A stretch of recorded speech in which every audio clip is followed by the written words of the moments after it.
a devastating fire in Australia, a condemned home in Kansas City, and a daring rescue in Canada. All with one thing in common. This is Miracles in the News. Welcome to a special Christmas edition of Miracles in the News. Yes, Merry Christmas to you all.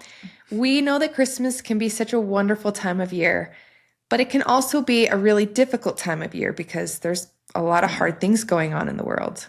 There are. But Christmas is the season of miracles, so we are here to remind you that there are miracles happening everywhere. Right. So instead of telling you one longer story today, for Christmas, we decided that we were each going to share two shorter miracle stories from around the world. Yes, so the first story is about a girl named Jessie Smith of Mount Torrens, South Australia. And here is a quick clip to just introduce her. I'm Jessie Smith. I'm 20 and we live in Mount Torrens, South Australia. So when I was 14, I was diagnosed with an autoimmune disease. It's incurable and over time it's paralysed or partially paralysed my right leg. So the horses became my purpose. They're the reason I get out of bed every morning. They're the reason I'm still walking. I would be in a wheelchair if I wasn't doing it. I can't do any other physical activity. And they lend me their legs. Oh, that's really sweet. I love how she says her horses are her legs. It's really tender. I do too. Well, because of her autoimmune disease, as you can imagine, she loves her horses. She has a special horse named Kiwi. He's her dressage horse. And unfortunately, not long ago, their property was overcome by a raging bushfire. With only seconds to spare, they were trying to get Kiwi into their horse float, as they call it in Australia. We call it a horse trailer here in the United States. But they couldn't get the horse in. Kiwi wouldn't get in, and as the smoke and the fire was just surrounding them, sadly, they had to leave Kiwi behind. Oh my gosh. I think about like my dog. I could just pick him up and throw him in the car. But your horse, like, if he's not willing to go, it had to be so hard. Yeah, I'm sure they were just devastated. Yeah. And later, Jessie's family was informed by a neighbor that as far as they knew, everything had been reduced to rubble by the bushfire. So heartsick, Jessie just hoped that Kiwi hadn't suffered and had died quickly. Oh, Kiwi. I know. It's so sad. That When Jessie's father was finally able to return to the property, he was absolutely shocked by what he found. I mean, Dad got in with Finn and he came up and he got to the driveway expecting rubble and he saw the roof of the house and he thought, oh my God, it's still there. And then he went up the driveway and Kiwi's standing there just waiting for someone to come and feed him and cuddle him. Every paddock around him is gone and he was just standing there waiting for someone to come and get him. Kiwi was our Christmas miracle, having him saved. I mean, he's the orange horse of my dreams and we've had a lot of fun together. That's awesome. I mean, Isn't that just every amazing? paddock, is that how you say it? I don't know if I'm saying that right. Yes. And yeah, all of them had been burned. The fact that it was every single one besides his, I mean, it's just God showing you. Yeah. This is a miracle. Amazing. I love that. Okay, so the next miracle story that we have for you is about a woman named Sharita Hooker. She was a single mother of 4 children, struggling to make ends meet, and she had finally saved up enough money to buy her family a home. And after they moved in, they were hit with a very harsh reality. Just days after Hooker bought this Northeast Kansas City home, the house was condemned. She and her 4 children have been homeless ever since, including 16-year-old Jamori, a son recently diagnosed with kidney failure, and a boy with one Christmas wish. He told me, I want a room. I want my room. I want my home.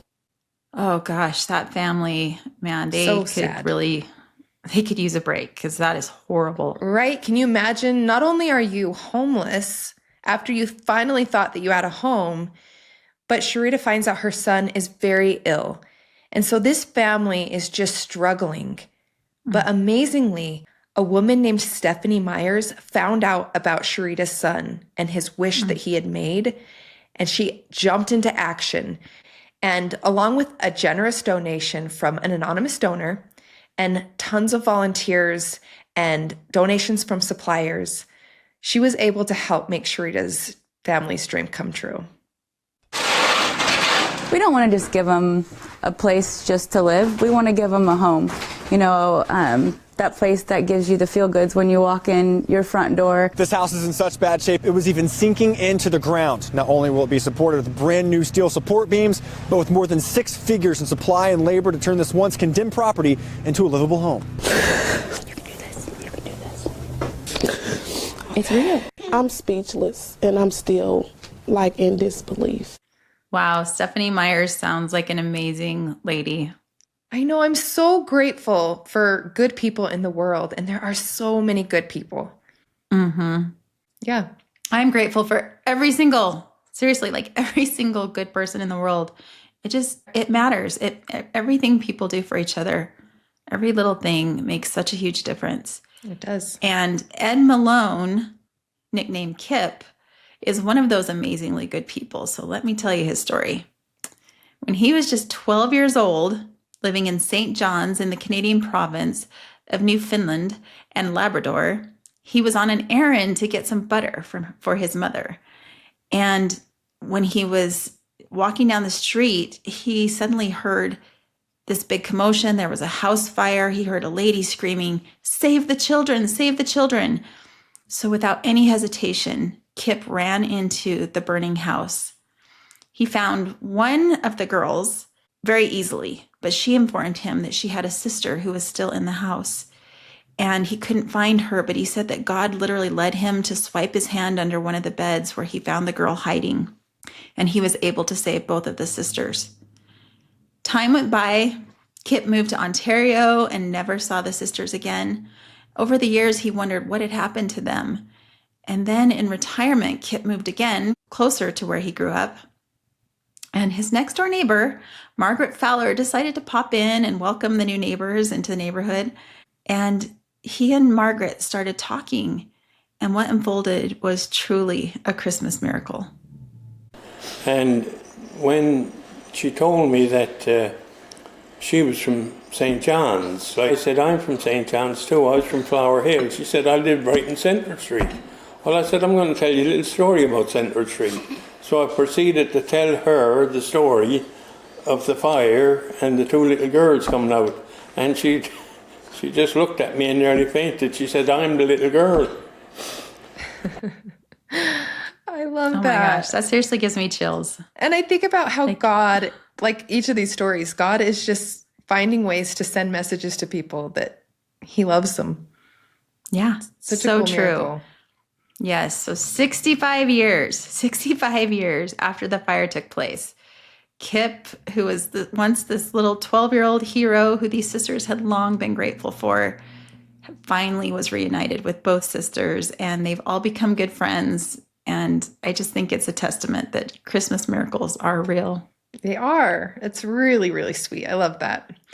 All right. So for my last story, I'm actually not going to share a story that I found in the news. I'm going to share a personal miracle that I experienced on Christmas. Every year, my family, I have 4 kids, we save a little bit of money throughout the year so that at the end of the year, we can do a family service project together. And a few years ago, we decided that we wanted to sponsor a family for Christmas. And so we prayed that we would be able to find someone who could really use that help. And I got on Facebook, and there was a woman who said, does anyone know about any sort of service that can help somebody? I have a friend who's going through a hard time. They could really use some help.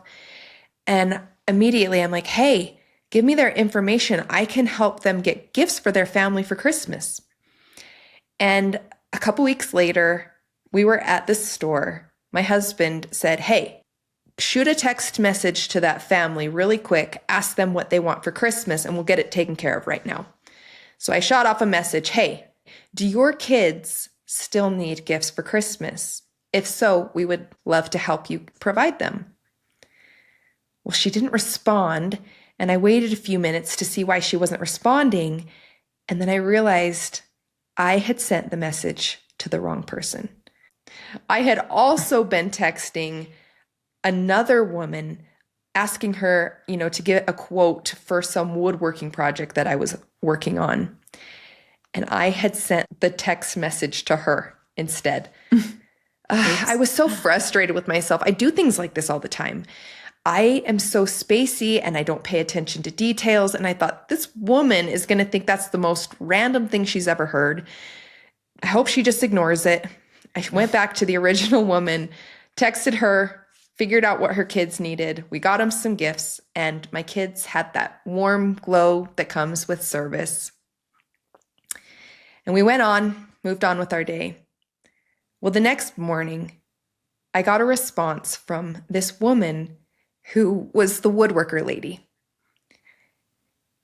And she said to me, I have no idea how you knew. It turns out she had been living in a safe house, trying to divorce a man who had been abusive to her and her children. Her children were temporarily living with relatives. And she was trying to raise some money so that she could provide her kids with some gifts for Christmas, which is why she was trying to pick up woodworking jobs. And she had been praying to God, asking him to help her find a way to be able to provide Christmas gifts for her children. And she said to me, I don't know how you knew, but I know God knew. And it was amazing. We were able to help provide Christmas gifts for her children. And it was also amazing for me to know that even though I make mistakes and I have weaknesses, God can strengthen my weaknesses. And even though I made a mistake, it wasn't God's mistake. Oh my gosh, Emily, you got me choked up. Sorry, I got a little emotional there. Oops. Oh, no, that's an amazing story. And without diving too deep into my past, that story felt personal to me too. I'm a big advocate for survivors of domestic violence. And I just want to say thank you for helping someone like that out at Christmas time. Yeah, it was definitely a powerful experience for my whole family. I bet. Well, thanks everyone for joining us for this episode. We hope that you all have a wonderful Christmas, and we'll see you in the new year. We have an amazing episode for January, so you're going to love, love, love it. Come back. Make sure you, tune in for that one. And especially this time of year, we hope that you'll look for his light in your lives. Thank you for joining us. If you have a miracle to share, contact us at themiraclefiles.com or find us on Facebook. We're now releasing multiple episodes each month, so subscribe on your favorite podcast platform and YouTube for amazing video content as well. Join us next time as we discover more of God's miracles, and don't forget to look for his light in your own lives.